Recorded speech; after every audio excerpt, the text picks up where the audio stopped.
పరమ తండ్రి అయిన దేవునికి నా హృదయపూర్వక నిండు స్తోత్రాలు చెల్లిస్తూ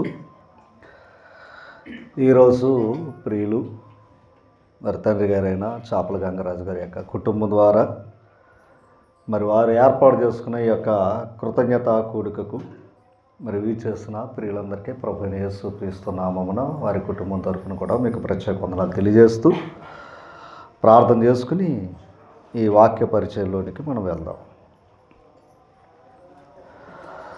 మహాపరిశుద్ధుడా, మహోన్నతుడా, సర్వశక్తిమంతుడైన తండ్రి, సర్వాధికారి, మీ ఘనమైన అతి శ్రేష్టమైన నామమునకు స్తోత్రాలు స్తుతులు చెల్లిస్తున్నానైనా.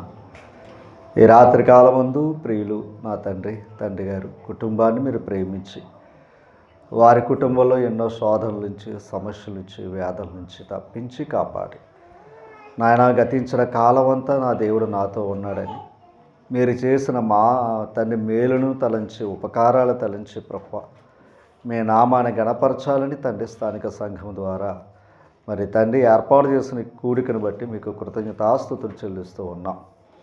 ఈ రాత్రి కాలమందు నాయన ఇంతవరకు చక్కటి కీర్తల ద్వారా మిమ్మల్ని గణపరిచిన బిడ్డలు బట్టి స్తోత్ర. వాక్య పరిచయంలోనికి వెళ్ళుచుండగా మీ ఆత్మ సహకారాన్ని మాకు అనుగ్రహించబడి ఉన్నత జ్ఞానాన్ని వినే భాగ్యాన్ని మా అందరికీ ప్రసాదించబడి యేసుక్రీస్తు వారి అతి శ్రేష్టమైన నామమున ప్రార్థించి వేడుకొనిచున్నాం మా ప్రియ పరలోక తండ్రి, ఆమేన్. ప్రభునామాన అందరికి ప్రత్యేక వందనాలు. దేవుని కృపను బట్టి మరి ప్రయాసపడొచ్చారు. ముఖ్యంగా వాతావరణం అనుకూలత లేకపోయినా మరి దేవునికి మీరు అనుకూలంగా ఉన్నారు చూసారా, అది గొప్ప ఆశీర్వాదకరం అమ్మా, అది గొప్ప ఆశీర్వాదకరం. మరి ఈరోజు కూడా కొన్ని సంగతులు దైవ గ్రంథం నుంచి మనం నేర్చుకుందాం. ఈరోజు కుటుంబం దేవుని నామాన్ని గణపరచడానికి ఏర్పాటు చేసుకున్నారు. ఈరోజు నిజంగా ప్రపంచం అంతా కూడా క్రీస్తు ప్రభు యొక్క పుట్టినరోజుకు వేడుక చేసుకోవడానికి ఎంతోమంది సంతోషపడుతూ ఉన్నారు. కనుక మరి ఈరోజు క్రీస్తు నేడు పుట్టెను హల్లెలూయా అని అక్కడ లేదు, కానీ మన వాళ్ళు ఏమంటారంటే దానికి అక్కడ యాడ్ చేస్తారు. ఏమని? క్రీస్తు నేడు ఎక్కడ పుట్టెను? దావీదు పట్టణమందు క్రీస్తు నేడు పుట్టెననే మాట బెత్లెహేములో ఉన్న గొర్రెల కాపర్లకి దేవదూత చెప్పిన సమాచారం అది. ఈరోజు మనకు ఆ సమాచారంతో పనేమీ లేదు. కావలసినంత సమాచారాలు ఉన్నాయి. ఆనాడు ఒక్క సమాచారం వాళ్ళకి ప్రభు దగ్గరికి వెళ్ళడానికి. ఈరోజు ఎన్నో సమాచారాలు మనం వింటూ ఉన్నాం. రైట్. ఈరోజు క్రీస్తు ప్రభు యొక్క లోకంలో జరుపుకుంటూ ముఖ్యంగా ఎలాంటి పరిస్థితుల్లోకి క్రైస్తవం వెళ్ళిందయ్యా అంటే క్రీస్తు ప్రభు పుట్టాడు, అది వాస్తవం, అందరూ ఒప్పుకోవలసిందేది. అయితే ఈ సంవత్సరానికి వచ్చే ఒక దినానికి ఇచ్చే ప్రాముఖ్యత ప్రభు ఆయన మరణించి సమాధి చేయబడి తిరిగి లేచిన ప్రభు దినం అనగా ఆదివారానికి ప్రాముఖ్యత ఇవ్వటంలో మాత్రం అంత శ్రద్ధ అనేది లేదు లోకల్ క్రైస్తవులు చూస్తే. అంటే సంవత్సరానికి ఒకసారి ప్రభువుని పుట్టినరోజు జ్ఞాపకం చేసుకుంటే చాలు అంటున్నాడు. ఆయన ఎప్పుడు కూడా నా జన్మదినోత్సవాన్ని జ్ఞాపకం చేసుకోమని లేఖనాలు ఎక్కడా కూడా ఉండదు. దైవ గ్రంథాల్లోనికి ఇంకా కొంచెం మనం లోపలికి వెళితే అసలు యూదులు, ఇశ్రాయేలు వారు ఏనాడు కూడా జన్మదినోత్సవము మేలు అని అనలేదు. వాళ్ళు ఎక్కడ కూడా ఒక పుట్టినరోజు జరుపుకున్నట్టు కూడా మనకి గ్రంథంలో ఎక్కడ ఉండదు. ఫరో జరుపుకున్నాడు యోసేపు కాలంలో, తర్వాత హేరోదు రాజు జరుపుకున్నాడు జన్మదినోత్సవాన్ని. ఈ రెండు సందర్భాలే ఉంటాయి. అన్యతా భావించేవారు జరుపుకున్నారు తప్ప ఇశ్రాయేలు వారిలో ఎవరో కూడా అబ్రహాం నుంచి మనం చూసుకున్నట్లయితే ఒక్కరు కూడా వారి పుట్టినరోజు వేడుకుని వారు జరుపుకున్నట్టుగా మనకు ఎక్కడ గ్రంథస్థంలో ఉండదు. వారు వ్యక్తిగతంగా పుట్టినరోజే జరుపుకోలేదు వాళ్ళు. ఓకేనా? అది వాళ్ళ యొక్క ఉద్దేశాలు. అయితే వాళ్ళ అన్నమాట ఏంటయ్యా అంటే ఒకని జన్మదినము కంటే, అది వాళ్ళ మైండ్లో ఉన్నది, ఒకని జన్మదినము కంటే మరణదినము మేలు అన్నారు. ఎందుకంటే పుట్టేవు ఈ లోకానికి వచ్చాం మంచిదే, కానీ మరణదినం ఎలా ఉండాలి?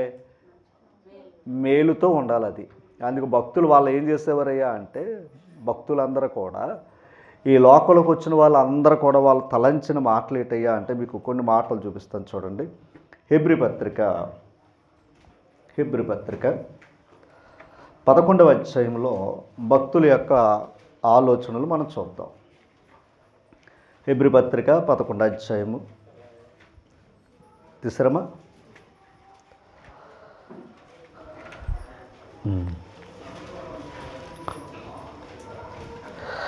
37వ వచనం చదవండి.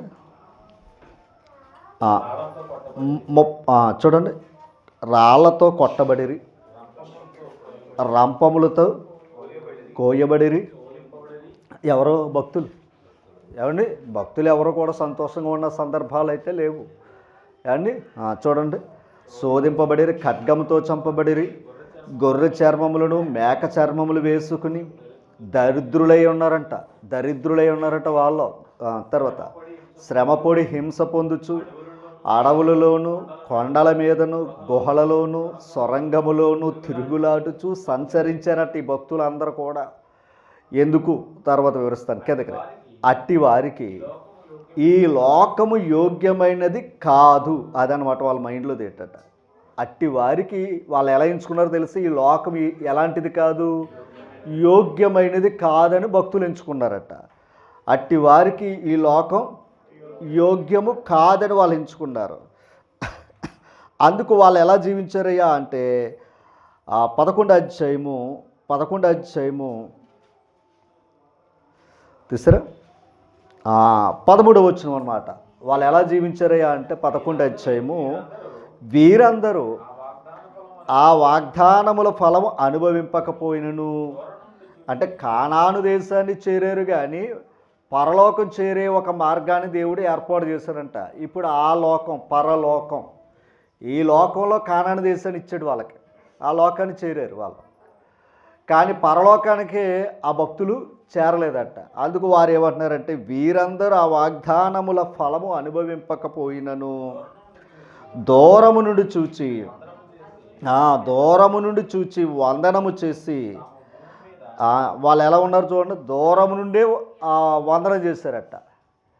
అండి, దేనికయ్యా అంటే ఆ పునాదులు గల పట్టణం కోసం వాళ్ళు దూరం నుండే వందనం చేశారట. తర్వాత తాము భూమి మీద పరదేశులమును యాత్రికులమై ఉన్నామని ఒప్పుకుని విశ్వాసము గలవారే మృతి పొందితిరి అన్నారంతే. అంటే వాళ్ళ భూమి మీదకి వచ్చిన ఈ లోకం వాళ్ళు ఏమనుకున్నారంటే, ఈ లోకం మనకు యోగ్యమైనది కాదు.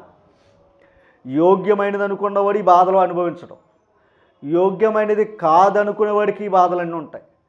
అందుకు వారు భక్తులు కూడా ఏనాడు ఈ లోకము యోగ్యమైనది కాదు, అందుకే రాబోవు కాలానికి వాళ్ళు ఏం చేసుకున్నారంటే మంచి పునాది వేసుకున్నారని తిమోతి పత్రికలో అంటాడు. రాబోవు కాలం ఒకటి ఉంది, మన కళ్ళ ముందు కనబడుతున్న లోకం ఒకటి ఉంది, రాబోవు కాలం ఉంది. రాబోవు కాలమే పరలోకం.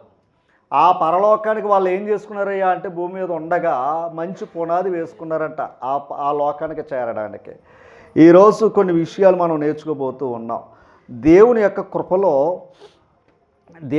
కృపలో మరి ఈరోజు ఒక పాటను మీతో పంచుకోవాలని కోరుతున్నాను. క్రీస్తు జన్మ లోకానికి పునర్జన్మ. క్రీస్తు ఎందుకు జన్మించాడయ్యా అంటే అనేకులను క్రీస్తులోనికి నడిపించడానికి, అంటే క్రీస్తు లాంటి స్వభావం కలిగిన వారిని పుట్టించడానికి ఆయన ఈ లోకానికి వచ్చాడట. ఒక మాట చెప్పాలంటే లోకానికే పునర్జన్మని ఇవ్వడానికి యేసు ప్రభు ఈ లోకానికి వచ్చాడట. ఆదికాండం 6వ అధ్యాయం దగ్గరికి మనం వెళ్దాం. దేవుడు సృష్టి చేసినప్పుడు ప్రతీదీ మంచిది అన్నాడు. దేవుడు సృష్టి చేసినప్పుడు ప్రతీదీ మంచిది అన్నాడు. నరులు చేసినప్పుడు మాత్రం పదం వాడలేదు. ఎందుకని? ఆడు ఎలాంటోడో దేవునికి ముందుగానే తెలుసు కనుక. ఏదైతే ఒకటి తినొద్దని అన్నాడో, ఏదైతే చెడు తినొద్దు అన్నాడో, మంచిది తినమన్నాడో, చెడు తినొద్దు అన్నాడు. నరుడు ఏం చేశాడు? ఆ మంచిని పక్కన పెట్టి చెడుకే వెళ్ళాడు. ఇది మనుషులో ఉన్న సహజ లక్షణం అన్నమాట.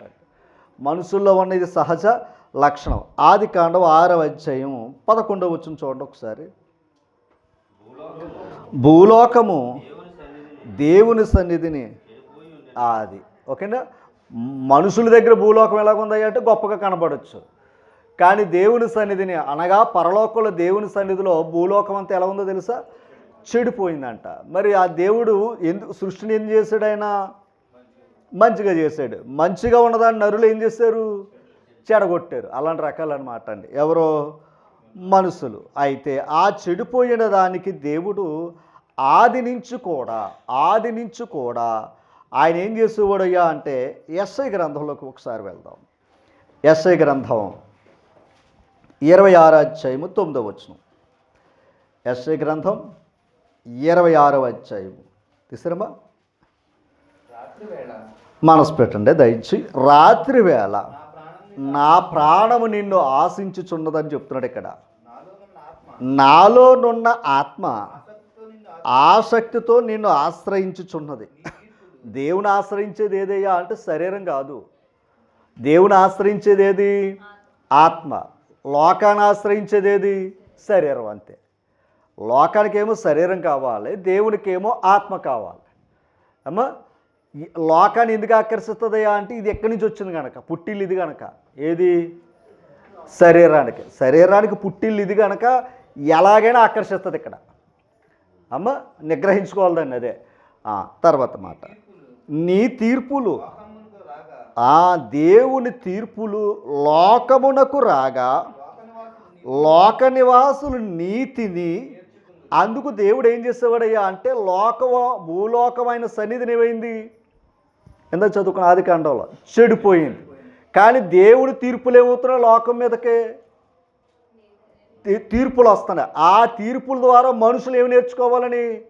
నీతి నేర్చుకోవాలని దేవుని యొక్క ఉద్దేశం. 10వ వచనం. ఆది అంటే లోకంలో ఎవరున్నారు? దుష్టులు ఉన్నారట. దుష్టులు దయ చూపినను, అదనమాట. అంటే చెడిపోవడానికి కారణం ఏంటయ్యా అంటే దుష్టుల వల్లనే. లోకమంతా ఎవరి దగ్గర ఉంది? అదనమాట. అందుకు చెడగొట్టాడు వాడు, చెడగొట్టేవాడు. చెడగొట్టేవారి దగ్గర ఈ మనుషులు ఉన్నారు. అందుకని లోకం ఏమైపోయింది? చెడిపోయింది. కానీ దేవుడు తన తీర్పులు ఏం చేస్తున్నాడు? ఆయన తీర్పులు ఏం చేస్తున్నాడు? ప్రకటిస్తున్నాడు. కానీ లోకం ఆ నీతి నేర్చుకుంటుందా అంటే నీతి నేర్చుకున్న కంటే నీతి నేర్చుకోని వారే ఎక్కువ ఉన్నారట. హెబ్రీ పత్రిక 11వ అధ్యాయం. హెబ్రీ పత్రిక 11వ అధ్యాయం 7వ వచనం అమ్మా. 7వ వచనం చూడండి, ఇది చాలా ఇంపార్టెంట్.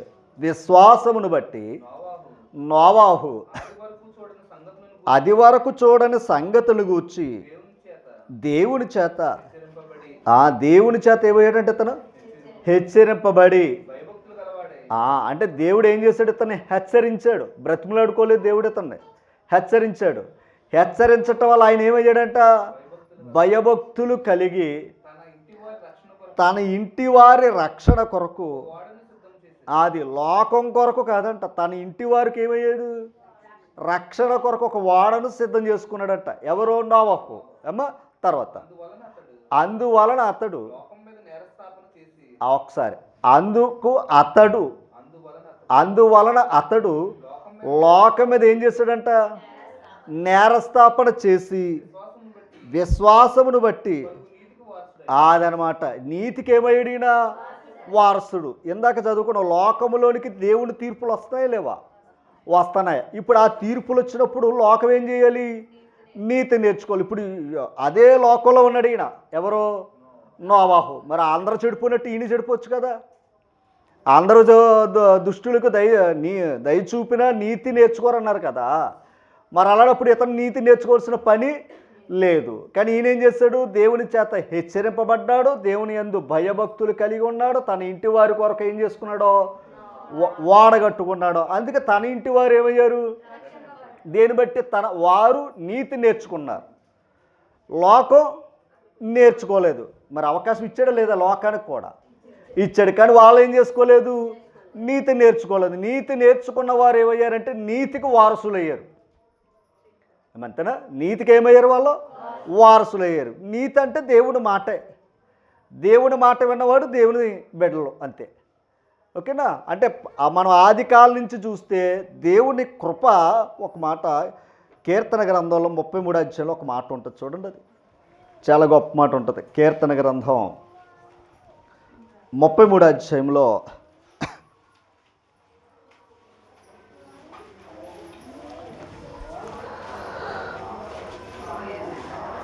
తీసారా?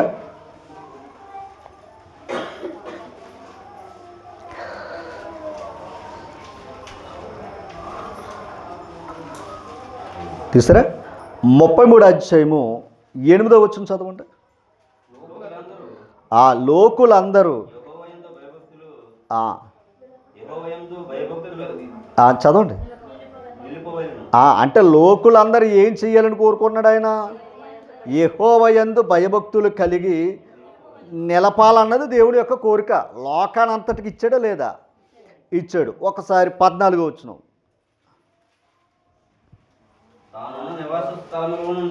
చూడండి. తానున్న నివాస స్థలములో నుండి అంటే పరలోకము నుండి భూలోక నివాసులందరి వైపు ఆయన ఏం చేస్తున్నాడో చూస్తున్నాడు.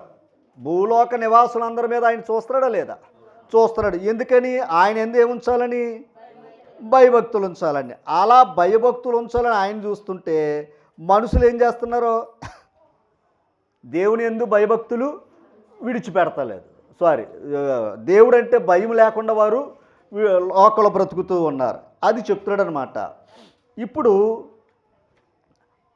ఇలా అనేక పర్యాయాలు దేవుడు యేసుక్రీస్తు వారు ఈ లోకానికి రాకమునుపు అనేక మంది నీతిమంతుల చేత, అనేక మంది ప్రవక్తల చేత ఏం చేస్తూ వచ్చేవారు? లోకానికి ఏం చేస్తూ వచ్చేవారు? నీతిని ప్రకటిస్తూనే వచ్చేవారు. యేసు ప్రభు ఈ లోకానికి రాకపోయినా నీతిని ఏం చేసుకుంటూ వచ్చేవాడు? దేవుడు ప్రకటించుకుంటూ. ఆ నీతే ఆయన. ఓకేనా? ఇక లోకం ఏమైంది?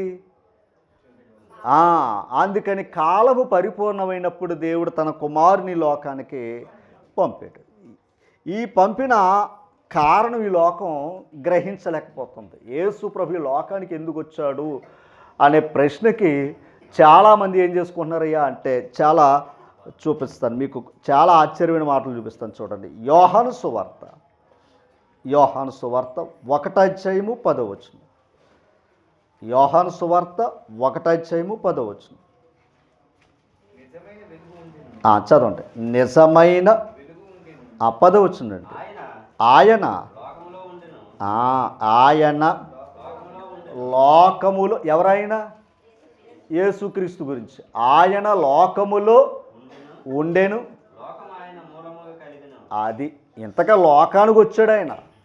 కానీ లోకానికి వచ్చిన ఆయన లోకమే ఆయన ద్వారా కలిగిందంట.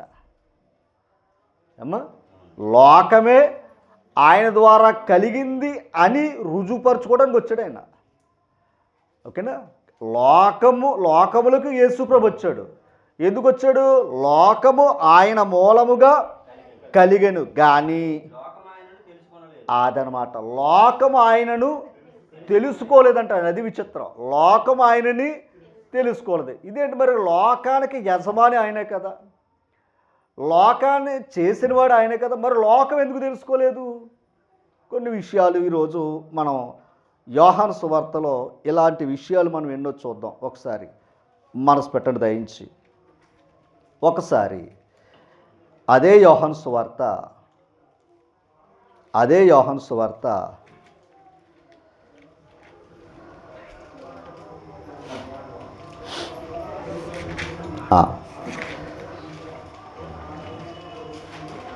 తీసారా?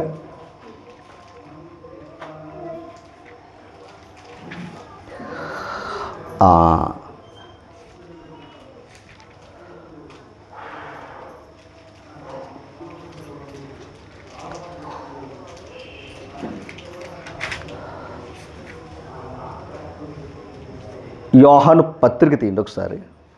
యోహాను మొదటి పత్రిక 3వ అధ్యాయం మొదటి వచనం చదవండి. ఈ మాట చూడాలి. మనము దేవుని పిల్లలమని పిలువబడినట్లు అది తండ్రి ఏం చూపించాడంటండి? మనం ఎవరమని,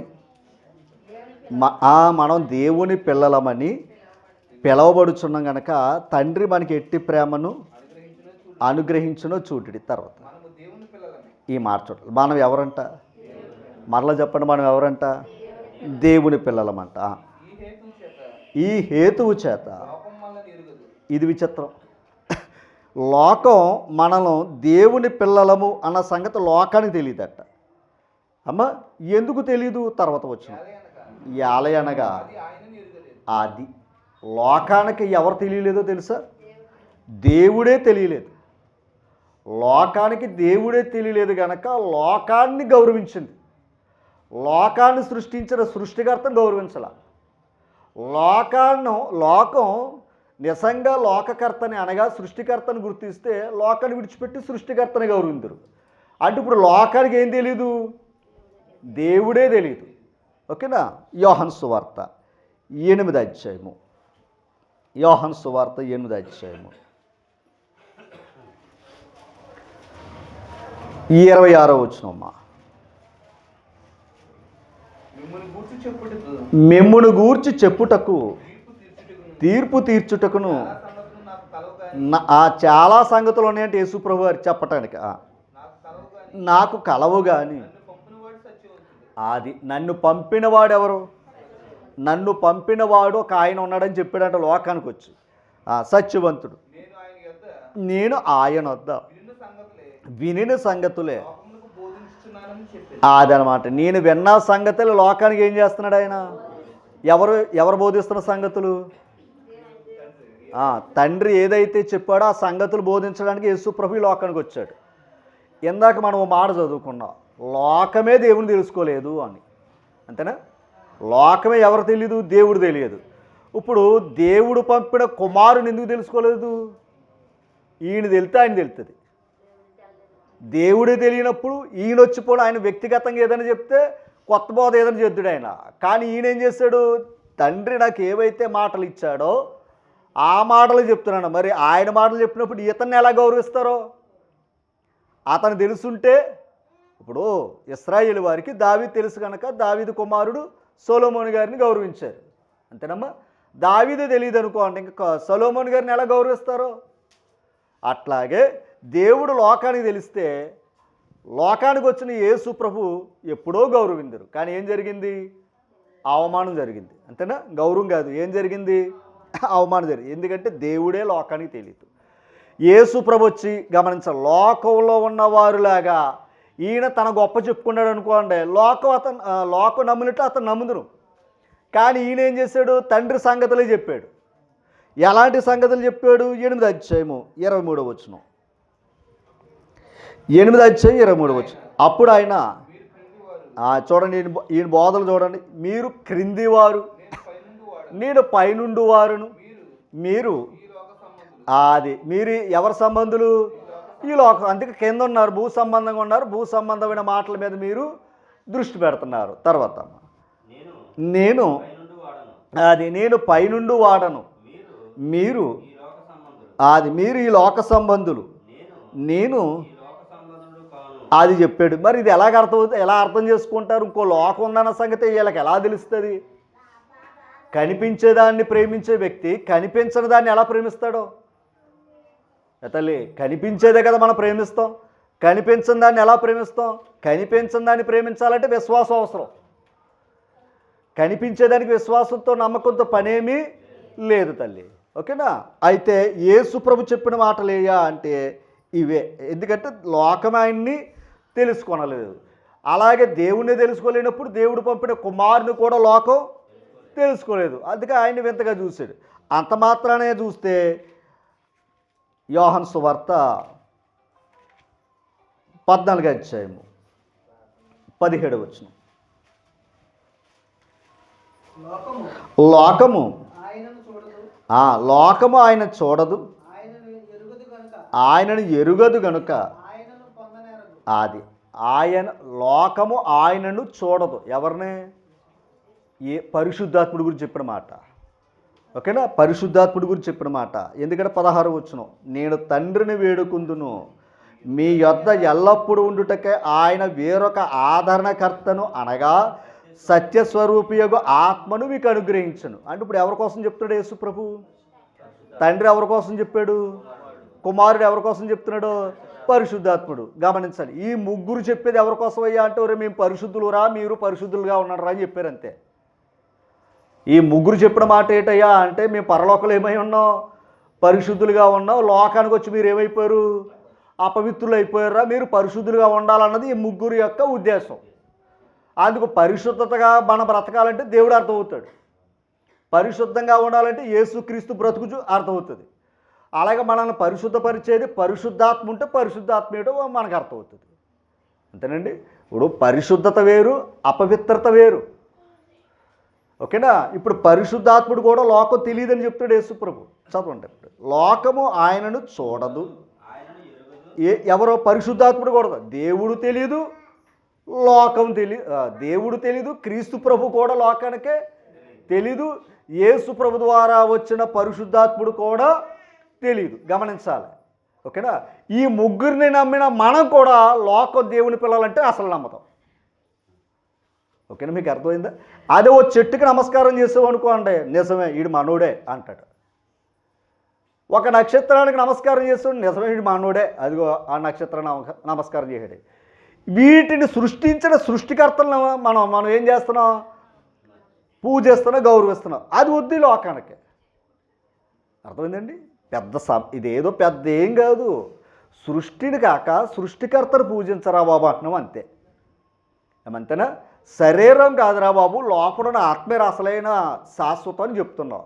లోపడున్న ఆత్మజ్ఞానమే తెలియనప్పుడు శరీరం ఏమర్థం అవుతుంది? అందుకే ఇందాక యెషయా గ్రంథంలో చదివితే నాలో ఉన్న ఆత్మ నిన్ను సేవిస్తూ ఉంది, ఆశ్రయించుచున్నదని చెప్తున్నాడు భక్తుడు. ఆత్మజ్ఞానం ఏది అమ్మా? ఓకే, ఒకసారి చదువుదాం మాట. లోకం ఆయనను చూడదు, ఆయనను ఎరుగదు గనుక ఆయనను పొందనేరదు. మీరు ఆయనను ఎరుగుదురు. ఎవరో? అపోస్తులు. మీరు ఆయనను ఎరుగుదురు, ఆయన మీతో కూడా నివసించును. ఎంత గొప్ప మాట అండి! మీతో కూడా ఉండు. ఇంకో పదం అన్నాడు, మీలో ఉండు. ఈ పాయింట్ చూడండి, మీలో ఉండు అంటే పరిశుద్ధాత్ముడు మనలో ఉండేవాడు. అంతేనమ్మా? దేవుడు లోకములో ఉన్నవాని కంటే మీలో ఉన్నవాడు అంటే దేవుడు కూడా ఎక్కడ ఉండేవాడు? మనతో ఉండేవాడు. పరిశుద్ధాత్ముడు మనతో ఉండేవాడు. యేసుక్రీస్తు మనతో ఉండేవాడు. సదాకాలము, యుగ సమాప్తి వరకు సదాకాలం మీతో ఉంటానని వాగ్దానం చేశారు ఈ ముగ్గురు. అంటే మీతో ఉంటాను అనే మాటకు అర్థం ఏంటి? ఎల్లప్పుడూ ఉండేవారే అనే మాట అది. ఏమంటే ఇప్పుడు నేను ప్రామిస్ చేయలేను, ఎవరికైనా భార్యకి చేయలేను, నా పిల్లలకి చేయలేను, నేను ఎల్లప్పుడూ ఉంటాననే మాట మనం చేయలేం. ఎందుకంటే మనకు ఆ శక్తి లేదు. ఈ ముగ్గురికి ఉంది. ఎవరి ముగ్గురికి ఉంది? ఎలా ఉందో మీకు చూపిస్తాను చూడండి. కీర్తన గ్రంథం 83వ అధ్యాయం. కీర్తన గ్రంథం 83వ అధ్యాయం 18వ వచనం చదవండి అమ్మా. యెహోవా యెహోవా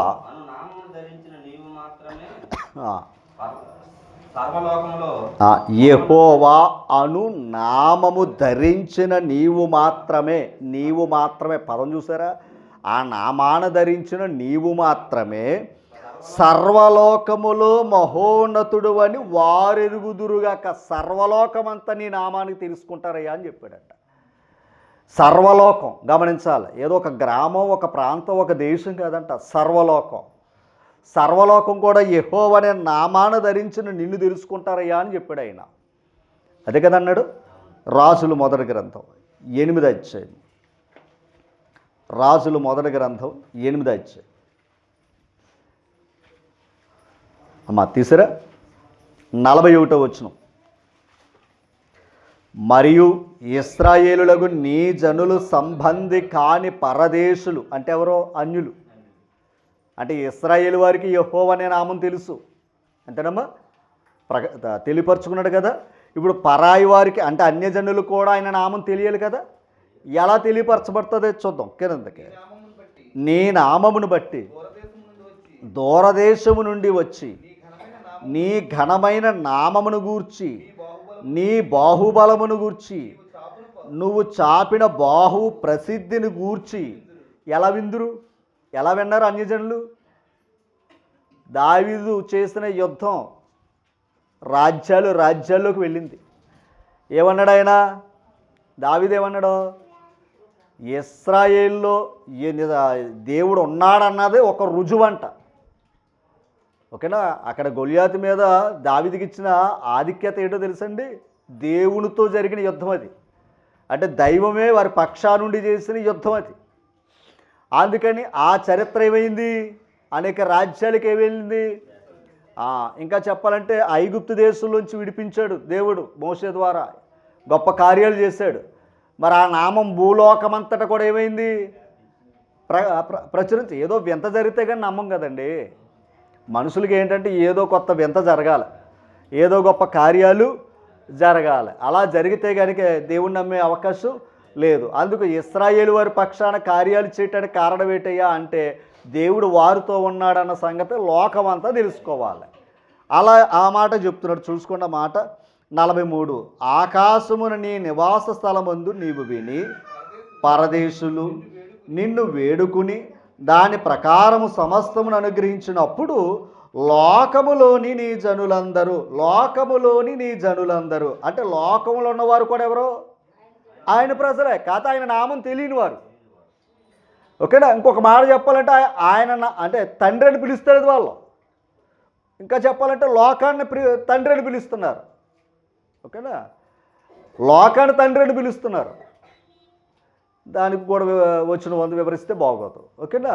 ఆ తర్వాత నీ నామమును ఎరిగి ఇశ్రాయేలులకు నీ జనుల వలన నీ యందు భయభక్తులు కలిగి నేను కట్టించిన ఈ మందిరమునకు నీ పేరు పెట్టిదని తెలుసుకుందరు. వాళ్ళు కూడా తెలుసుకుంటారు. ఇశ్రాయేలు వారిని ఎలాగైతే తెలుసుకున్నారో వారు తెలుసుకుంటారు అన్నారు. అంటే ఇప్పుడు ఆయన నామం ఏమవుతుంది? విస్తరిస్తుంది, ప్రకటన. అందుకే సర్వలోకములో యెహోవా అనే నామం ధరించిన వాడు నీవు మాత్రమే. సర్వలోకం కూడా నీకేం చేస్తుంది అన్నాడు? సర్వలోకం కూడా నిన్ను ఏం చేస్తుందని చెప్పాడు ఆయన. సర్వలోకము మహోన్నతుడు అని వారెరుగుదురు అన్నారు. అందుకే ఆ యెహోవా అనే నామం రాహాబు భయపడ్డది, మహారాజులు భయపడ్డారు. ఎవరి నామం? కనుక ఆ నామం ఆల్రెడీ లోకానికి ఏమైంది? వ్యాపించింది. గమనించాలి. ఆయన పేరట వచ్చిన వాడే క్రీస్తు ప్రభు. ఆనాడు యెహోవా నామం ఎలాగైతే ప్రసిద్ధి చెందిందో అనేకులు ఆ నామాన్ని బట్టి దేవుని గణపరిచారో లోక నివాసులందరూ, ఇశ్రాయేలు వారే కాకుండా, అలాగే క్రీస్తు ప్రభు కూడా వచ్చింది. ఎవరి నామాన్ని బట్టి వచ్చాడు? తండ్రి నామాన్ని బట్టి వచ్చాడు. ఆయన కొత్త పేరు పెట్టుకుని రాలా. అందుకే ఆయన ఏమన్నాడు? వేరొక నామాన్ని వస్తే మీరు అంగీకరిస్తారు. నేను ఎవరి నామాన్ని వచ్చాను? తండ్రి నామాన్ని వచ్చాను కనుక మీరు నమ్మరని చెప్పేసాడు ఆయన ముందే. యోహాను సువార్త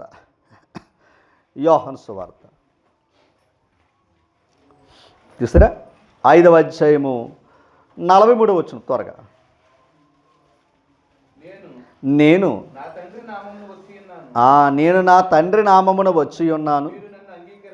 అది ఈయన ఎందుకు అంగీకరించలేదు? ఇప్పుడు అర్థమైంది మీకు. ఎవరి నామాన్ని వచ్చాడు? తండ్రి నామాన్ని ఎందుకు వచ్చాడు? ఆయన పంపితే వచ్చాడు కనుక. నామం అంటే అధికారము. ఓకేనా?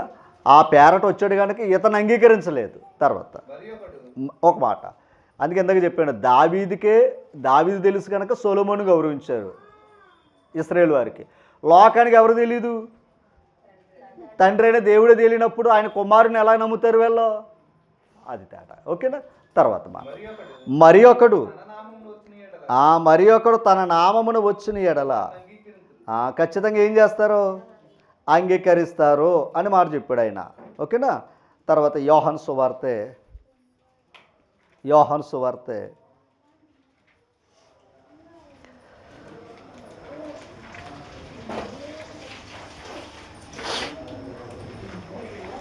తీసారమ్మా?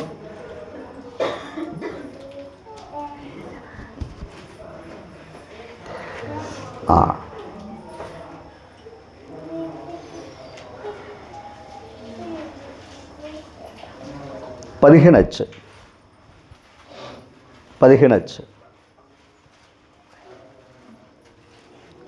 తీసారమ్మా? చూడండి అక్కడ 18వ వచనం చదవండి. లోకము అంటే లోకం మిమ్మల్ని ఏం చేస్తుంది? దేశించిన ఎడల మీకంటే ముందుగా ముందే చెప్పాడు. ఓకేనా?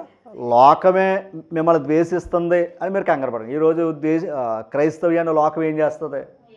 ద్వేషిస్తుంది. ఎందుకు ద్వేషిస్తుందయ్యా అంటే మనకంటే ముందు ఎవరు ద్వేషించింది? ప్రభువునే ద్వేషించింది. అదే చెప్తున్నాడు ఆయన. మిమ్మల్ని ద్వేషించిందని మీరు ఏమో ఆశ్చర్యపడకండి, లోకమేనని ద్వేషించింది అని చెప్పాడు ఆయన. అమ్మ తర్వాత మీరు లోక సంబంధులైన ఎడల లోకము తన వారిని ఏం చేస్తుంది? మీరు లోకస్తులైతే లోకం మీతోటే ఉంటుంది. తర్వాత వచ్చినవమ్మ, అయితే మీరు అది మీరెవరు కాదు, లోక సంబంధులు కారు. ఎందుకు కారు? తర్వాత మాట. అది అర్థమైందా మీకు? ఏదన్నా నేను మిమ్మల్ని ఏం చేసుకున్నాను? లోకంలోంచి ఏర్పాటు చేసుకున్నాను. తర్వాత అందుచేతనే అది మిమ్మల్ని ఏర్పాటు చేసుకున్నాను గనక లోకం మిమ్మల్ని ఏం చేస్తుంది? ద్వేషిస్తుంది. అదే మిమ్మల్ని ప్రభు ఏర్పాటు చేసుకోలేదనుకో, లోకస్తులందరూ మనకి ఎవరో చుట్టాలే, బంధువులే, మళ్ళీ మామూలుగా ఉండదు. ఇప్పుడు ఎప్పుడైతే ప్రభు దగ్గరికి వచ్చామో లోకం ఏమైంది? విరోధమైంది. ఎందుకంటే క్రీస్తునే విరోధమైంది. ఇంకా చెప్పాలంటే దేవుణ్ణే విరోధంగా చూశారు అలా. ఓకేనా? మరి ఆ విరోధ భావం ఉన్నప్పుడు, మరి ఆ పార్టీలు ఉన్నప్పుడు మన పార్టీని ఎలాగంటారు? అపోజ్ పార్టీలు ఉంటాయి కదండి, అవునా? 2 పార్టీలు ఉన్నప్పుడు నిజంగా ఈ గ్రూపులో ఉన్నది ఆ పార్టీలోకి వెళ్తే ఎలా ఉంటుంది? అదనమాట. అలాగే లోకానికి ఒక పార్టీ ఉంది. లోకానికి పార్టీ ఎవరయ్యా అంటే లోకాధికారి. ఎవరైనా లోకమంతా దుష్టుని ఎందున్నారు చూసారు, ఆ దుష్టుడి పార్టీ. లోకంలో వాడే నేర్పాడు. ఈ లోకంలో ఉన్నదేంటి? అంతే, శరీరాశయు నేత్రాశయు. మరి ఏమనుకోవద్దు సుమా, తప్పు అనుకోవద్దు. నిజంగా అంత అంటే మరలా నువ్వు వేరేగా వెళ్తలేదు, అర్థం చేసుకోవాలి. నిజంగా ఈ పార్టీ టైంలో కార్యకర్తలు చేస్తున్న విస్తూరమైన ప్రచారం ఉంటుంది చూసారా, చాలా గొప్పగా ఉంటుంది. ఎందుకు చేస్తారయ్యా అంటే నిజంగా వాళ్ళకి నిజంగా రోజు పెరుగన్నం పెట్టమనండి, రోజు ఇడ్లీ ఇవ్వమనండి, చేస్తారా? ఆ పెరుగన్నం ఇడ్లీ మన ఇంట్లో పెడతాం కనుక ఎక్కదు. అక్కడికి ఎలాగుంటుంది? ఖచ్చితంగా వాళ్ళకి కావలసిన బిర్యానీ ప్యాకెట్లు ఉంటాయి, కావలసిన అన్నీ ఉంటాయి, అవసరమైతే జోబులు డబ్బులు ఉంటాయి. ఎంతకాలం? ఆ తర్వాత చూడండి, మరి అలా పెడుతున్నప్పుడు ఎవరు వదిలేసుకుంటారు చెప్పండి? అది అంటే మన బలహీనత అలా తెలుసు. అలాగే మనం శరీరంతో ఉన్నాం కనుక ఈ శరీరాన్ని ఎలా పాడు చేయాలన్నది ఈ లోకంలో ఉన్న దుష్టుడికి బాగా తెలుసు. అది ఎక్కడ కొట్టాలో అక్కడ కూడా తెలుసుకో. అందుకని దైవం దగ్గర రావాలంటే చాలా కష్టం అంటే కష్టం. అయితే 17వ అధ్యాయం 17 అధ్యాయం తీసారా? 6వ వచనం ఈ మాట వినాలి, తీసారా? లోకము నుండి నీవు నాకు అనుగ్రహించిన మనుషులకు నీ నామమును ప్రత్యక్షపరిచితిని. గమనించాలి, లోకములో ఉన్నవారికి నీవు నాకు అనుగ్రహించిన మనుషులు అపోస్తులు అంటే దేవుడు వీళ్ళని ఏం చేశాడంట? యేసుప్రభుకి అనుగ్రహించాడంట. ఇప్పుడు ఈయన ఏర్పాటు చేసుకున్నాడంట తన పని కోసం. ఇంతకే యేసుప్రభు వీళ్ళకి ఏం ప్రత్యక్షపరిచాడు? ఆయన నామము. ఆయన నామమే ఎలా ఉంటుంది? ఎల్లప్పుడూ ఉండేది ఆయన నామం. దేవుడు అనేవాడు ఎల్లప్పుడూ ఉండేవాడే. ఓకేనా? కాలానికి మారిపోయేవాడు కాదు. డిసెంబర్ 26 అంటే రేపు క్రీస్తు పుడతాడా? ఇవాళ పుట్టాడు అంతేనండి. రేపు క్రీస్తు ప్రభు వారు పుట్టే దినం కాదు. అంటే ఇప్పుడు ఈరోజు పుట్టాడు అని ప్రచారం చేశారనుకోండి, రేపు పుట్టలేదనే కదా అర్థం. రేపు పుట్టలేదంటే రేపు ఇంకో ఆయన పుట్టాడనే కదా లోకం. గమనించాలి. ఇలా చూసుకుంటే ఇందాక ఏమన్నాడయ్యా అంటే ఆయన లోకమే ఆయన మూలంగా కలిగింది. అంతేనా? లోకమే యేసు ప్రభు మూలముగా కలిగింది. ఇప్పుడు లోకం ఆయన కలిగినప్పుడు ఒక మాట, మా నాన్నగారికి డేట్ ఆఫ్ బర్త్ నేను ఇవ్వకూడదు, ఆయన నాకు ఇయ్యాలి. ఎందుకని? నన్ను కలిగించినోడు ఆయన కనుక. అంతేనమ్మా? అంతేకాని నాకు నచ్చిన డేట్ ఆఫ్ బర్త్ ఆయనకి వేయకూడదు. అలాగే క్రీస్తు ప్రభు నిన్న నేడు నిరంతరం ఉండే ఆయన ఎవరో, అలాంటి ఆయనకి ఒక రోజు ఇవ్వటం అనేది నిజంగా అది దైవానికి ఇష్టమైనది కాదు. యేసు ప్రభు లోకానికి ఎందుకు ప్రత్యక్షపరుచుకున్నాడయ్యా అంటే, ఓకేనా, ఆయన ఒక రోజున పుట్టాడు అన్న విషయాన్ని గురించి కాదంట. ఎందుకంటే యెషయా గ్రంథంలో ఒక మాట అంటాడు, యాలయనగా అదనమాట మనకు శిశువు పుట్టానంటే ఆల్రెడీ జరిగిపోయింది. అది ఆయన తర్వాత ఈ లోకానికి వచ్చాం మనం. ముందున్నవాడు ఆయన, తర్వాత వచ్చిన వారు మనం ఇక్కడికే. ఇప్పుడు మనం వచ్చేవాళ్ళం అంటే నీకు క్యాలెండర్లో రోజు నిర్ణయించవయ్యా అంటున్నాం. ఎవరికే? ఆయనకి. ఎంత విచిత్రంగా ఉంది అది అమ్మా. అసలు కాలమే ఆయన చేతుల్లో ఉంది, సమయాలే ఆయన చేతుల్లో ఉన్నాయి. అలాంటి ఆయనకి మనం ఒక కాలాన్ని నిర్ణయించటం అది మంచి పద్ధతి అయితే కాదు. కానీ ఆయన ఎందుకు వచ్చాడు, ఆయన పర్పస్ ఏంటన్నది మనం తెలుసుకోవాలి. ఆయన వచ్చిన పని ఏంటి, ఆయన ఎందుకైతే ఏ కార్యం చేయడానికి లోకానికి వచ్చాడు అన్నది కావాలి. అందుకే ఆయన జ్ఞాపకం చేసుకోమన్నాడు. ఆయన నన్ను జ్ఞాపకం చేసుకోమన్నాడు. ఏది జ్ఞాపకం చేసుకోమన్నాడు? ఆయన మరణ దినాన్ని జ్ఞాపకం చేసుకోండి. అంటే నేను మరణించింది ఎందుకో జ్ఞాపకం చేసుకోరా బాబు అన్నాడు ఆయన. అంతే. నేను జన్మించినందుకు జ్ఞాపకం చేసుకోకండి. ఎందుకని పుట్టడం చాలామంది పుట్టారు, కానీ మరణించి తిరిగి లేచిన వాడు ఒకడు, అది జ్ఞాపకం చేసుకోండి అన్నాడు ఆయన. ఆ జ్ఞాపకం చేసుకోవడానికి ఆయన చెప్పిన కొన్ని విషయాలు చూడండి. ఇప్పుడు ఇది ఎవరికి చెప్పాడు? అపోస్తులకు చెప్పాడు. అందుకు లోకాలు వీళ్ళని ఏం చేసుకున్నాడు? ఆయన ప్రత్యేకపరుచుకున్నాడు. ఒకసారి చూడండి 17వ వచనం, 16వ వచనం.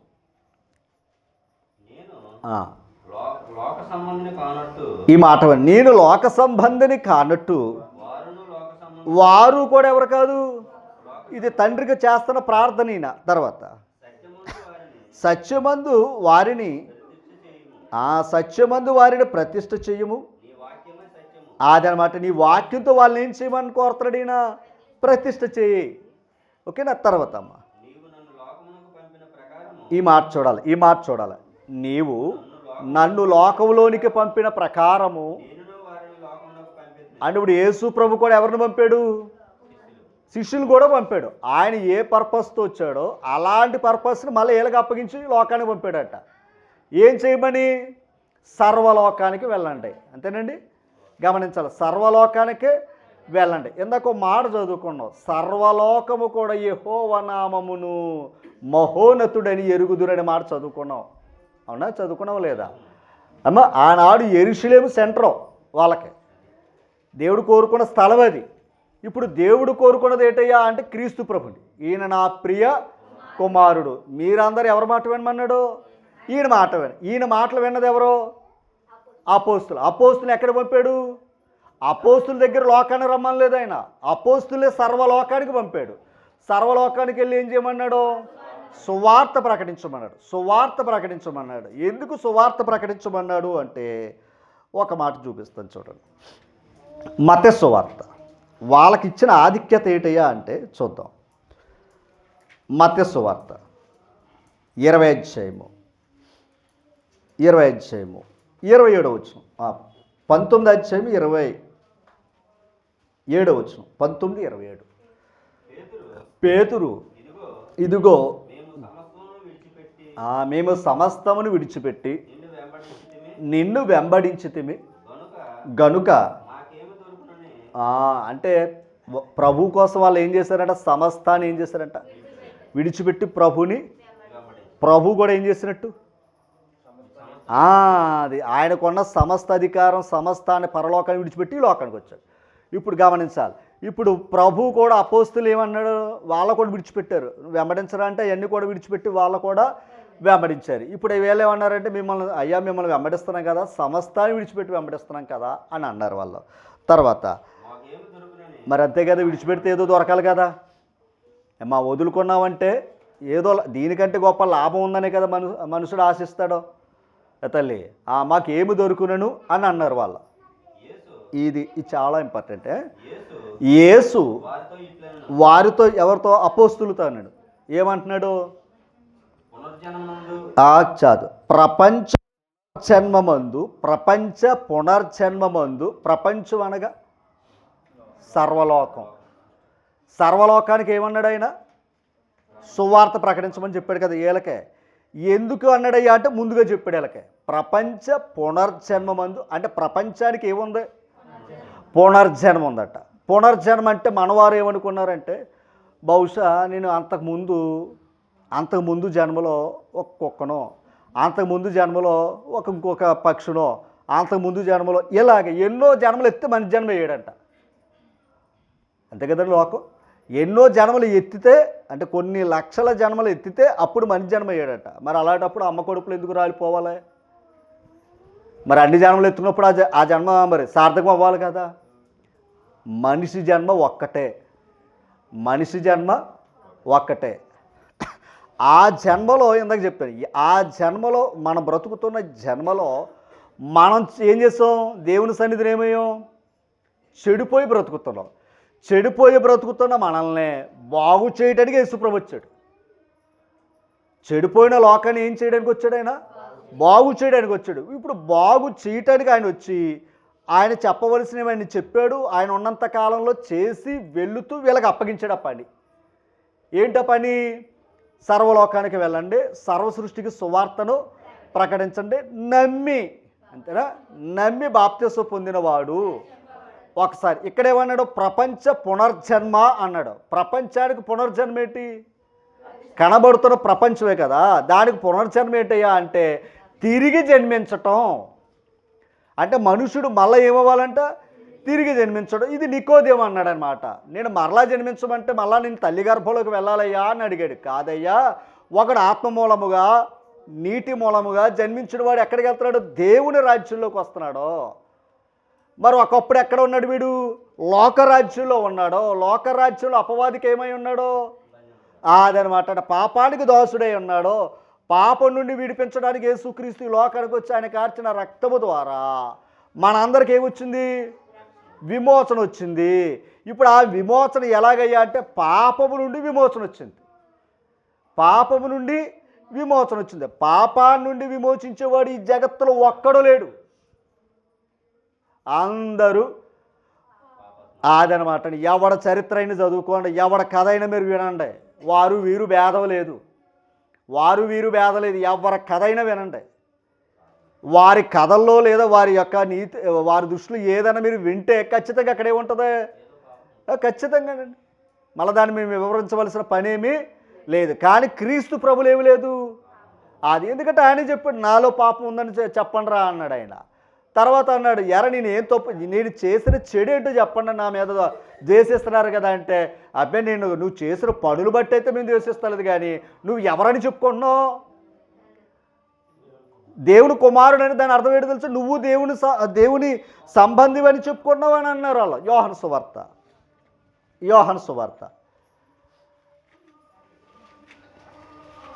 సువార్త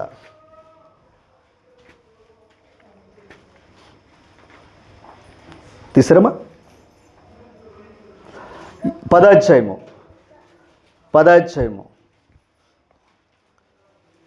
30వ వచనం. నేనును తండ్రియు ఏకమై ఉన్నామని వారితో చెప్పాడంట. నేను తండ్రి ఏమై ఉన్నాం?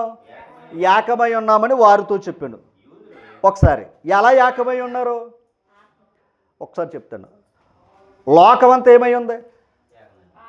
పాపంతో ఉంది. లోకమంతా ఏమై ఉంది? పాపంలో ఏకత్వం కలిగి ఉంది కదా, రైట్.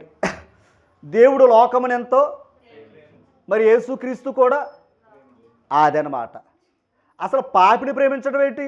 అది దేవునికి ఉంది, కుమారుడికి ఉంది. దేవునికి ఉందా గుణం? ఎవరికి ఉంది? మరి అది దేవుడు లోకమును ఎంతో ప్రేమించి ఎవరిని పంపాడు? కుమారుని పెంచాడు. కుమారుడు కూడా లోకాన్ని ఏం చేశాడు? ప్రేమించే ప్రాణం పెట్టాడు ఆయన. అంటే ఇప్పుడు దేవునిలో ప్రేమ ఉంది, కుమారుడిలో కూడా ఏముంది? ప్రేమ ఉంది. ప్రేమ ఉంది కనుక సిలువ మీద ఉండి కూడా వీరు చేస్తున్నది తెలియక చేస్తున్నారు కనుక వీరిని క్షమించని చెప్పాడా లేదా? అంటే ప్రేముండి మాట్లాడా, కోపముండి మాట్లాడా? ప్రేముండి మాట్లాడు. అంటే దేవుని ప్రేమ, కుమారుడి ప్రేమ ఏకమై ఉన్నారా లేదా? అది ఆ మాట చెప్తున్నాడు. నేను తండ్రి ఏకమై ఉన్నలాగునా. తర్వాత ఇప్పుడు చూడండి, ఆ మాట లోకానికి నచ్చదు. యూదులు ఆయనను అదిగో కొట్టవలనని మరలా రాళ్ళు పట్టుకున్నారట. ఎంత విచిత్రం అండి. నేను తండ్రి ఏమై ఉన్నాం? ఏకమై. అంటే ఏకత్వం నచ్చదు ఈ లోకానికి, కలిసి ఉంటాం నచ్చదు. అది విచిత్రం.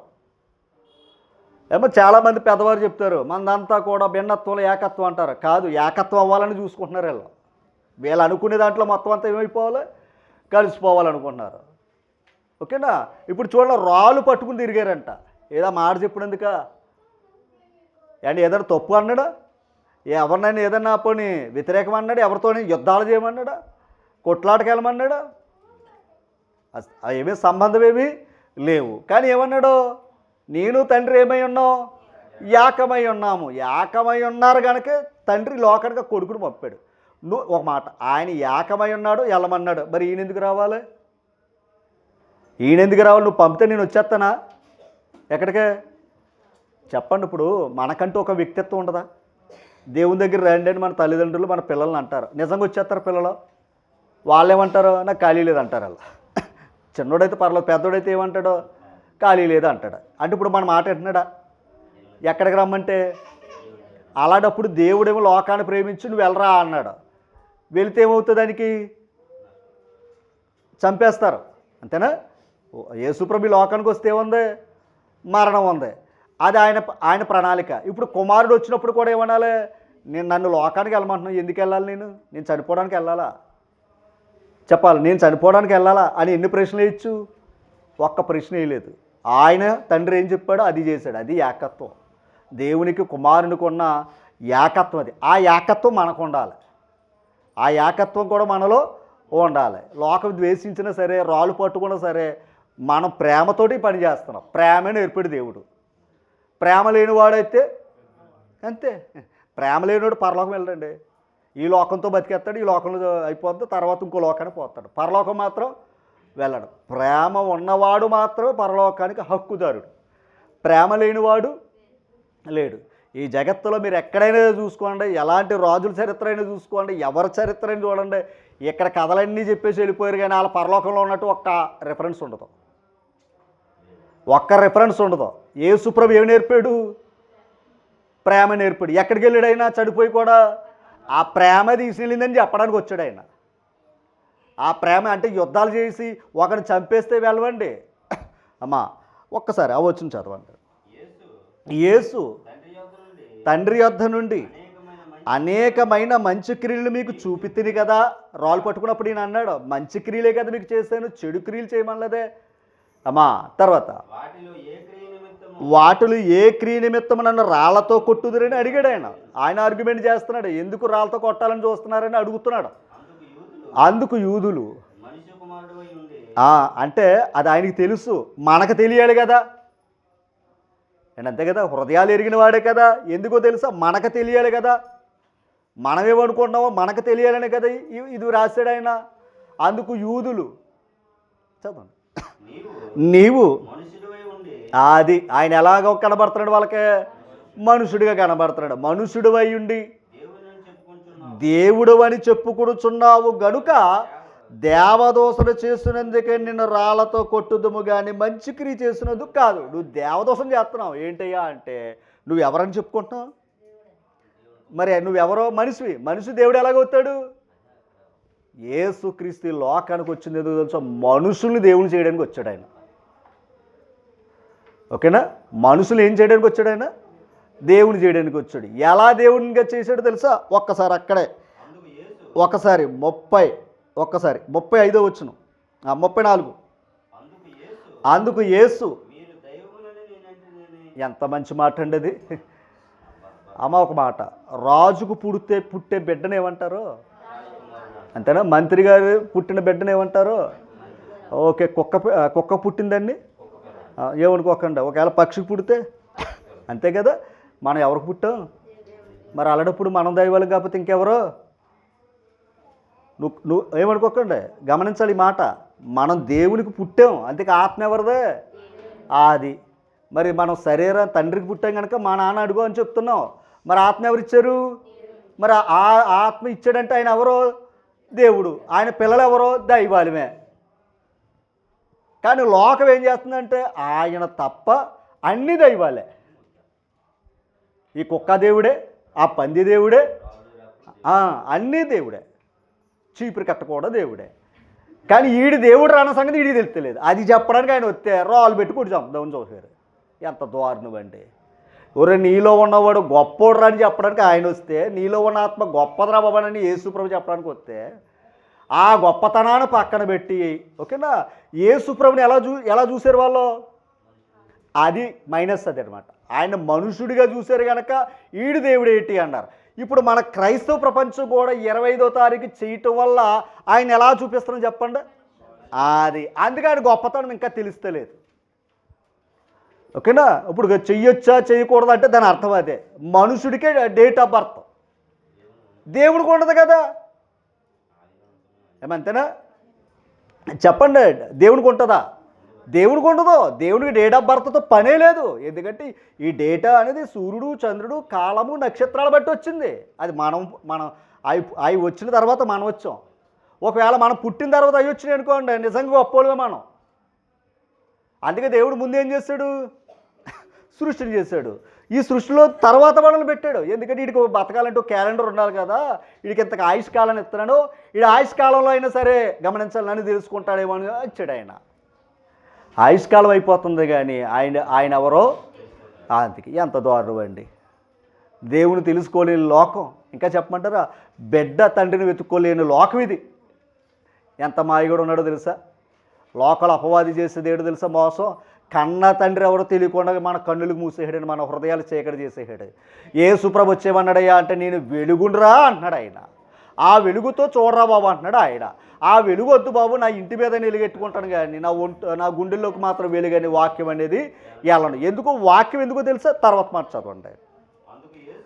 అందుకు యేసు, మీరు దైవములని నేనంటేనే మీ ధర్మశాస్త్రములో, అంటే ధర్మశాస్త్రం కూడా ఏమని బోధించిందో తెలుసా? మీరు దైవాలే. గమనించాలి, మీరెవరో దైవాలే. ఆ దైవాలు కలిగిన మీ తండ్రిని ఆరాధించండి అన్నాడు. ఆయన తప్ప వేరొక దేవుడు ఇక్కడ భూమి మీద ఉన్నాం కనుక ఆయన తప్ప వేరొక దేవుడు మరొకడు లేడు. అవునా కదంటారా? ఎందుకంటే ఇక్కడికి వచ్చాక ఏం చేస్తావు? ఆయన ప్రక్కన పెట్టి ఇవన్నీ మా డాడీలే అంటున్నారు, మా తండ్రి అంటున్నాడు. మరి ఎలా ఉంటుందండి ఆయనకి? తల్లి, ఆధార్ కార్డులో మన తండ్రి పేరు ఒక్కటే. ఆ నీతైనా తెలుసుకోవాలి కదా దేవుడు ఒక్కడని. దేవుడు ఒక్కడన్న సంగతే తప్పు కనుక్కొక్కడు. మీ నాన్న ఎంతమంది అంటే ఎలా ఉంటుందండి? రోసో రాదా చెప్పాలి. రోసం ఉంటుందా ఉండదా? మరి రోసం ఏమనుకో, రోసం మా నాన్న ఏమనుకోండి మంచోడు చెడ్డోడు పక్కనట్టండి. ఆ మాటకంత రోసం వస్తే మరి దేవుడు ఎవరండి? అంటే ప్రేమించిన ఆ ప్రేమ అంతలోకువా?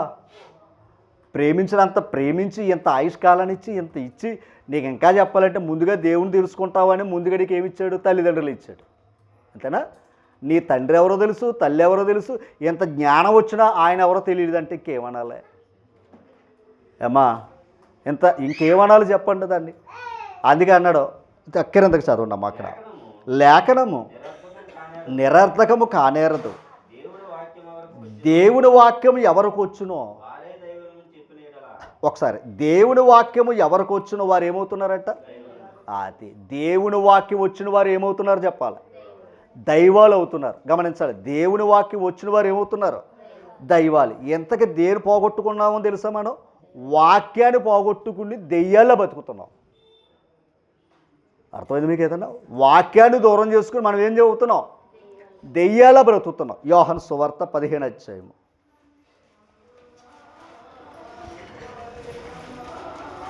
ఒకసారి 17వ అధ్యాయము 14వ వచనం ఒకసారి. ఎవరికి? అపోస్తులకి. ఏమిచ్చాడంట ఆయన? వాక్యం ఎందుకు ఇచ్చాడు? ముందేమన్నాడు? నీ వాక్యముతో వీరిని ఏం చేయమన్నాడు? ప్రతిష్ఠించుము అన్నాడా లేదా? ముందు వీళ్ళని ఏం చేయమన్నాడు అంటే దాని అర్థం ఏంటో తెలుసా? ముందు వీళ్ళ దైవాలుగా చేశాడు ఆయన. వీళ్ళని ఏం చేశాడు? దైవాలుగా చేశాడు. ఇప్పుడు వాళ్ళ చేతికి ఏమిచ్చాడు? వాక్యం ఇచ్చాడు. జాగ్రత్తగా వినాలి. ఈ వాక్యం ఆయన మాట కదా. ఆ 15వ అధ్యాయం 3వ వచనం. 15వ అధ్యాయం 3వ వచనం. నేను మీతో చెప్పిన మాటను బట్టి, ఓకేనా? ఆ మాటను బట్టి ఏమయ్యామంట మనం?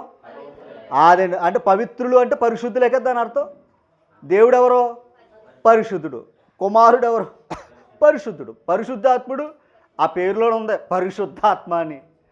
ఇప్పుడు మనం కూడా ఏమై ఉన్నట్టు ఒకప్పుడు లోకంతో ఉన్నా కనుక అపవిత్రులు. ఇప్పుడు ఏం చేయడానికి వచ్చాడు ఆయన? ఎలా పరిశుద్ధులు అవుతానో?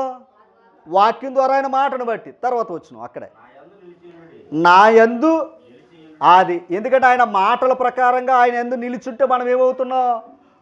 పవిత్రులు అవుతున్నాం. ఓకేనా? ఇప్పుడు మత్తయి సువార్త 19వ అధ్యాయము 28వ వచనం అమ్మ. యేసు వారితో ఇట్లనెను. ఎవరితో? అపోస్తులతో. మత్తయి సువార్త 28వ వచనం. ప్రపంచ పునర్జన్మమందు మనిషి కుమారుడు, గమనించాలి, ప్రపంచ పునర్జన్మమందు మనిషి కుమారుడు తన మహిమగల సింహాసనం మీద ఆసీనుడై ఉన్నప్పుడు, అంటే ఆయన మరణించి తిరిగి లేచిన తర్వాత, దాని అర్థం అది. ఓకేనా? మహిమగల సింహాసనం మీద. మరి పుట్టినప్పుడు స్థలమే లేదు ఇక్కడ. పుట్టినప్పుడు భూమి మీద ఏమి లేదు, ఆయనకి స్థలమే లేదు. కానీ తిరిగి లేచిన తర్వాత ఏ సింహాసనం మీద కూర్చున్నాడు ఆయన అంటే ఆయన సామాన్యుడా? అదనమాట అండి. సింహాసనమందు ఆసీనుడై ఉన్నప్పుడు అండర్లైన్ చేసుకోండి, నన్ను వెంబడించిన మీరును 12 సింహాసనాల మీద ఆసీనులై ఉండి ఇశ్రాయేలు 12 గోత్రముల వారికి. అర్థమైందండి? ఇశ్రాయేలు 12 గోత్రాల వారికి ఏం చేస్తున్నారు వీళ్ళు? తీర్పు ఇందాక నోవాహు లోకానికి తీర్పు తీర్చాడా లేదా? దేవుడు చెప్పిన మాటల ప్రకారంగా తీర్పు తీర్చాడా? తీర్చాడు. ఒక మాట, తీతు పత్రిక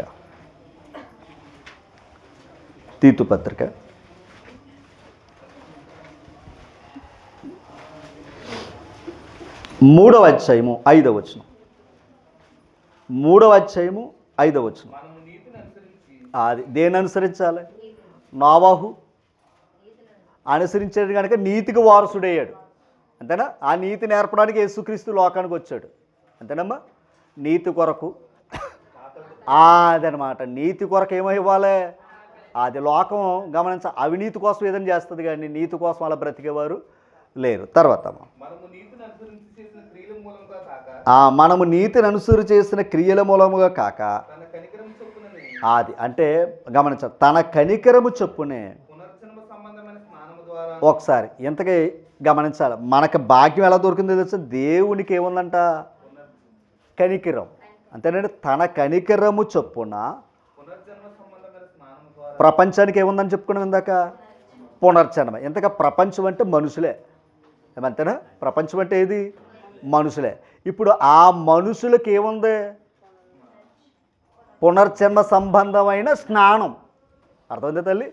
అమ్మ కడుపులోంచి బిడ్డ రాగానే ఏం చేస్తారు కదా? అలాగే ప్రపంచానికి, లోకానికి కూడా ఏముంది? పునర్జన్మ సంబంధమైన స్నానం ఉంది. ఆ స్నానమే బాప్తిస్మం.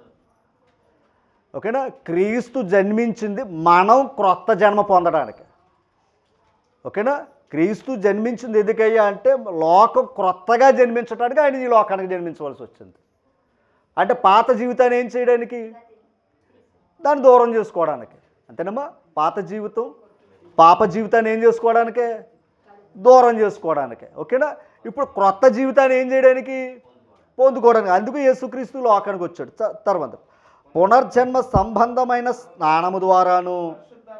అర్థం చేసుకోవాలి. అంటే యేసుప్రభు ఏమన్నాడు? ఒకటి నీటి మూలముగా ఆత్మ మూలంగా జన్మించాలన్నాడు కదమ్మా. అంటే లోకానికి ఏముంది? పునర్జన్మ ఉంది. అసలు జన్మ ఒక మాట లోకమే ఆయన మూలంగా కలిగిందే. అంతేనా? లోకమే అంటే మనం పుట్టడానికి కారణమే యేసుక్రీస్తు. ఓకేనా? మనం పుట్టడానికి కారణమే. ఇంకొక మాట, ఈ పుట్టుకను కూడా పాడు చేసుకున్న మరలా క్రొత్త జన్మ కూడా ఇవ్వడానికి కూడా యేసుక్రీస్తు లోకానికి వచ్చాడు అమ్మా. ఓకేనా? ఇప్పుడు ఆయన జన్మించింది ఎందుకయ్యా అంటే మనం జన్మించటానికే, క్రొత్తగా జన్మించటానికి ఆయన పుట్టాడు. ఒకవేళ ఆయన జన్మించాడు కదా అనుకుని మనం ఏదో సంతోషం చేస్తున్నాం అనుకోండి, మనం గాన క్రొత్తగా జన్మించలేదు అనుకోండి, ఆయన చేసిన ఆ జన్మ యొక్క కార్యం ఏమైపోయినట్టు? వృధా అయిపోయినట్టు లెక్క. ఓకేనా? ఆయన ఎందుకు పుట్టాడయ్యా అంటే నీ కోసం నా కోసం పుట్టాడు. మనం కొత్తగా పుట్టడానికి పుట్టాడు ఆయన. ఓకేనా? అందుకని ఈ లోకానికి రాకమునిపే పరలోకంలో సింహాసనం మీద కూర్చున్నాడు ఆయన. నీ కోసం నా కోసం నీలా నాలా శరీరంతో ఈ లోకానికి వస్తే లోకం ఏమనుకుందంటే నువ్వు మనుషుడివే కదరా, దేవుడివి కాదు కదా అని కోప్పడ్డారు వాళ్ళు. ఓకేనా? ఎప్పటికీ కూడా యేసు ప్రభుని మనుషుడిగా చూశారు కనుక 2000 సంవత్సరాల క్రితమే కదండి యేసు ప్రభు వచ్చాడు. అంతేనా? అంటే మనుషుడిగా చూపించింది ఎవరు? క్రైస్తవులే. కానీ ఆయన మనుషుడు కాదు. ఎవరైనా దేవుని కుమారుడు. శరీరాన్ని దాల్చుకోక మునిపే ఆయన ఏమై ఉన్నాడో దేవుని దగ్గర ఉన్నాడు ఆయన. అందుకే ఇంకొక మాట చెప్తున్నాడు, ఆది అంది ఏముంది? వాక్యం ఉంది. వాక్యం ఎక్కడుంది? వాక్యం ఏమై ఉంది? ఓ మాట. అసలు ఒక పాయింట్ అర్థం చేసుకోవాలి. మనం ఈ లోకానికి వచ్చి ఏది విడిచిపెట్టుకున్నాం? వాక్యాన్ని విడిచిపెట్టాం. తినొద్దురా అని చెప్పాడు ఆయన. మాట విన్నాడా? ఆయన మాట విన్నాడా? వినలా. వినలేనందుకు ఏం తెచ్చుకున్నాడు? ఆజ్ఞ అతిక్రమమే పాపం. అంటే వాక్యాన్ని విడిచిపెట్టుకున్నాడు కదా. వాక్యం విడిచిపెట్టుకోవడం వల్ల అపవాదిలా మారాడు వీడు. అంతేనా? అపవాదిలాగా మారాడు. ఎవరో? దేవుని కుమారుడు. ఆదాము ఎవరండి? దేవుని కుమారుడు. అంటే దేవుని కుమారుడు ఇప్పుడు ఎలాగయ్యాడంటే అపవాది కుమారుడిగా మారాడు. ఏది వినకపోవటం? ఆయన మాట, ఆయన వాక్యమే. ఆయన మాట వింటే పవిత్రుడిగా ఉందుడు. ఆయన వాక్యం వింటే పవిత్రుడిగానే ఉందును. కానీ ఆయన మాట వినలేదు, వాక్యం వినలేదు కనుక దైవం ఏమైపోయింది తెలుసా? మహిమను పోగొట్టుకుని దెయ్యంతో బ్రతకవలసి వచ్చింది. ఎవరో? ఆదాము నుంచి వచ్చిన మానవ జాతి అందరూ కూడా. అలా వచ్చిన వారిని మరలా క్రీస్తు ప్రభువు వారు మళ్ళీ ఏం చేస్తాడో తెలుసండి? మరలా దైవాలుగా చేయటానికి, మరలా లోకానికి పునర్జన్మ ఇవ్వటానికే ఆయన ఈ లోకానికి గమనించాలి. వాక్యంతో ఉన్నాడు దేవుని దగ్గర. ఒరే మీరు లోకంలో వాక్యాన్ని విడిచిపెట్టారా బాబు. వాక్యంగా ఉన్నప్పుడు నేను దేవుణ్ణి అక్కడ వాక్యం శరీరంతో వచ్చాను, నన్ను మనుషుడిగా చూడకండి రా బాబు, మనుషుల కోసం వచ్చాను. కానీ మీ అందరి హృదయాలు ఏమి ఇవ్వాలి? వాక్యమును పెట్టడానికి నేను వచ్చాను. వాక్యం ద్వారా మీరు అందరూ ఏమవుతారు? దైవాలుగా మారతారా బాబు అని ఆయన వస్తే నువ్వు దెయ్యం అని అన్నారండి వాళ్ళు. ఓకేనా? అర్థమైంది మీకు ఏమిటంటే? ఇప్పుడు ఆయన ఏమన్నా నేను దేవుని విషయం పక్కన పెట్టండి, వాక్యం ఎవరికి వస్తే వారేమైపోతున్నారు అన్నారు. అంత గొప్ప కార్యం చేయడానికి ఆయన వచ్చాడు. ప్రపంచానికే పునర్జన్మ ఇచ్చి వాక్యం ద్వారా అందరినీ దైవాలుగా మార్చడానికి వచ్చారు. అంటే దైవాలు అయిపోతే మళ్ళీ అందరికీ ఏమనుకోకుండా సుమా మరల మన అందరికీ ఎలా పెట్టి కాయలు కొట్టి ఇది కాదు. ఓకేనా? దేవుడు పరిశుద్ధుడు కనుక మనం పరిశుద్ధులుగా బ్రతకాలి శరీరంతో ఉన్నంత కాలం. ఇందాక చదువుకున్న చాలామంది భక్తితో బ్రతికిన వారు అందరూ కూడా బాధలు పడ్డారు అన్నాను. ఎందుకు అంటే ఈ లోకం వారికి యోగ్యమైనది. యోగ్యమైన లోకం కోసం ఈ లోకాన్ని ఎలా ఎంచుకున్నారు? వాళ్ళు పరదేశులు యాత్రికులుగా ఎంచుకున్నారు తప్ప ఇదే శాశ్వతం అని వారు ఆశపడలేదన్నమాట. కనుక పరలోకం గురించి వారు ఏం చేశారు?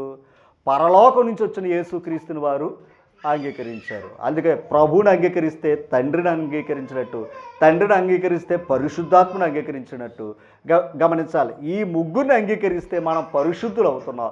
ఆ పరిశుద్ధుల ద్వారా ఈ లోకంలో మనకి గమనించాలి లోకం మిమ్మల్ని ద్వేషిస్తుంది అన్నాడు. అన్నదా లేదా అమ్మ? లోకం నన్ను ద్వేషించింది కానీ లోకాన్ని నేను ఏం చేశాను అన్నాడు. ఆయన జయించాను అన్నాడు. లోకం ద్వేషించిన ఆయన ఏం చేశాడంట? జయించాను అన్నాడు. అలాగే లోకాన్ని కూడా మనం ఏం చెయ్యాలి? జయించాలి. జయించడానికి కారణం ఏంటి? లోకాన్ని జయించడానికి కారణం ఏంటి మనకి? అంతే. యోహాను పత్రిక 5వ అధ్యాయము 4వ వచనం, దేవుని మూలముగా పుట్టిన వారందరూ. అది ఓకేనా? లోకాన్ని జయించడానికి శక్తి ఎక్కడుందయ్యా అంటే దేవుని మూలముగా పుట్టాలి. దేవుని మూలంగా పుట్టడం ఏంటయ్యా అంటే బాప్తిస్మం పొందుకోవటం. ఓకేనా? క్రొత్త జన్మ పొందుకోవటం. దేవుని మూలంగా పుట్టిన వారు అందరూ లోకమును జయించుదురు. లోకమును జయించిన విజయము అంతే. నువ్వు ప్రభువుని విశ్వసిస్తే గమనించాలి. ప్రభువుని విశ్వసిస్తే ఏం చేయాలి? విశ్వసిస్తే ఏం చేయాలి? ఆయన ప్రభువని ఒప్పుకోవాలి. ఆయన ప్రభువని ఒప్పుకోవాలి. ఆ క్రొత్త జన్మను ఏం చేసుకోవాలి? ఆ క్రొత్త జన్మను ఏం చేసుకోవాలి? పొందుకోవాలి. ఓకేనా? పాత జీవితాన్ని ఏం చేసుకోవాలి? విడిచిపెట్టాలి. క్రొత్తగా జన్మించటానికే, క్రొత్త జన్మ ఇవ్వటానికి యేసుక్రీస్తు జన్మించాడు. ఓకేనా తల్లి? ఆ క్రొత్త జన్మ పొందిన ప్రతి ఒక్కరు కూడా ఆ జన్మను కాపాడుకోవాలి. బాప్తిస్మం పొందిన ప్రతి వారు ఆ రక్షణ ఏం చేసుకోవాలి? కాపాడుకోవాలి. ఎప్పటి వరకు? ప్రభు వచ్చేంత వరకు, లేదా మనం యాత్ర ముగించేంత వరకు మన రక్షణ ఏం చేసుకోవాలి? కాపాడుకోవడం అంటే ఎలా? బీరులో పెట్టేయడం కాదు అది. మరలా చెప్తున్నాను, వాక్యం వస్తే మనం ఏమయ్యాం? మరి నిజంగా పరలోకంలో ఉండేది ఎవరో? దైవం కదా. మరి బాప్తిస్మం పొందిన మనకి ఇంకా ఏం పడుతున్నాయి? లోకమాలిన్యం పడుతుందా లేదా? లోకమాలిన్యం పడినప్పుడల్లా మనం ఇది వాక్యంతో ఏం చేసుకోవాలి? ఓతక స్నానం చేసుకోవాలి. మళ్ళా పునర్జన్మ సంబంధమైన స్నానం చేస్తాం బాప్తిస్మం ద్వారా. ఆ తర్వాత వాక్యం మనల్ని ఏం చేస్తూ ఉందో చెప్పండి? ప్రతిరోజు స్నానం చేస్తూనే ఉంది. మన బట్టలు వాషింగ్ మిషన్లు వాడితే ఏం చేస్తున్నాయి కదా? అది నమ్ముతున్నాం కదా మిషన్. అలాగే వాక్యం ఏం చేయడానికి వచ్చాడు? బాప్తిస్మం ఇవ్వడానికే కదా వచ్చాడు. బాప్తిస్మం పొందిన ప్రతి వారిని వాక్యం ఏం చేస్తుంది? అదనమాట. అందుకు ఓ మాట, రోజు స్నానం చేయాలన్న సంగతి మనకు తెలుసు. అలాగే ఆత్మ కూడా ఏమవ్వాలి? వాక్యం ద్వారా ఏమవ్వాలి? పవిత్రపరచుకోవాలి. ఆత్మకు దేహానికి హృదయానికి అంటుకున్న కల్మషం పోవాలంటే మళ్ళీ వాక్యం తప్ప మరొకటి ఏమీ లేదు. ఏ సబ్బు వాడినా పని అవుతాం. ఓకేనా? యేసుక్రీస్తు ఎందుకు వచ్చాడు? ఎందుకు? కేకులు తినడానికే, కొవ్వొత్తులు పట్టుకోవడానికే, లేదా క్రీస్తు నేడు పుట్టెను హల్లెలూయా అనుకోవడం. అందుకే నేడే అదనమాట, నేడే. అంటే మళ్ళీ క్రిస్మస్ 25 వచ్చినప్పుడు యేసు పుట్టినరోజు నాడు పుట్టినరోజు తీసుకొని బాప్తిసం తీసుకుంటామని కాదు, నేడే రక్షణ. నాడు దావీదు పట్టణమందు నేడు పుట్టిన ఆయన నీ కోసం నేడు కూడా, నువ్వు ఆయనలో పుట్టడానికి నేడు కూడా వాక్యం మీ వద్దను ఉంచాడు. ఆయన ఉంచాడా లేదా? వాక్యం ఉందా లేదా? అది ఆ వాక్యాన్ని పొందిన మనమందరూ కూడా ఆయనలో క్రొత్తగా జన్మించడానికి ప్రభు మనకి కృప చూపుడు. ఒకవేళ రక్షణ లేదనుకోండి, ఓకేనా, రక్షణ లేదనుకోండి, శిక్ష అనేది ఒకటి ఉందంట ఆత్మకే. ఆ శిక్షించే లోకానికి వెళ్లకుండా రక్షించిన ప్రభు ఉండే లోకానికి అనగా పరలోకం వెళ్ళాలి అంటే ఆ రక్షణ పొందాలి. రక్షణ పొందిన వారు రక్షణ కాపాడుకోవాలి. ఓకేనా? క్రీస్తు జన్మ లోకానికి పునర్జన్మ. ఆయనకి జన్మ ఇవ్వడానికి ఎవడు సాహసం చేయకూడదు.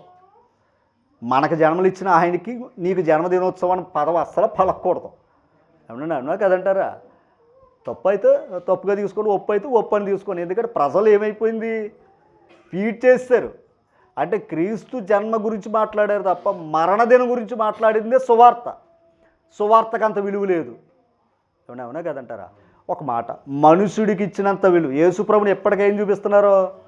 అందుకే చూడండి, పుట్టినరోజు జరిగిన కార్యక్రమం స్మారక కూడికలు జరుగుతాయా? జరగవాది. అంటే మన స్మారక కూడికలు అంటే ఏమో అలాంటివి చేసుకోకూడదు అనుకున్నారు. సువార్త ఏడో తెలుసా? సువార్త ఆయన మరణ సమాధి పునరుత్థానం. అందుకే ఆ మీటింగ్లు ఏమో చప్పగా ఉంటాయి. అవునంటారు కదంటారా? క్రిస్మస్ కూడిక మొత్తం అదే అనమాట. కొత్త బట్టలు, కొత్త తిండ్లు, లేదా కొత్త ప్రదేశాలు, కొత్త విధానాలు, కొత్త. కానీ వాక్యం ఏం చేస్తుంది? మనుషుడిగా చూపించిన దాని దగ్గరేమో కొత్తగా ఉంటున్నారు. దేవుడేమో నిన్ను కొత్తగా చూపించే సువార్త దగ్గరేమో పాతగా.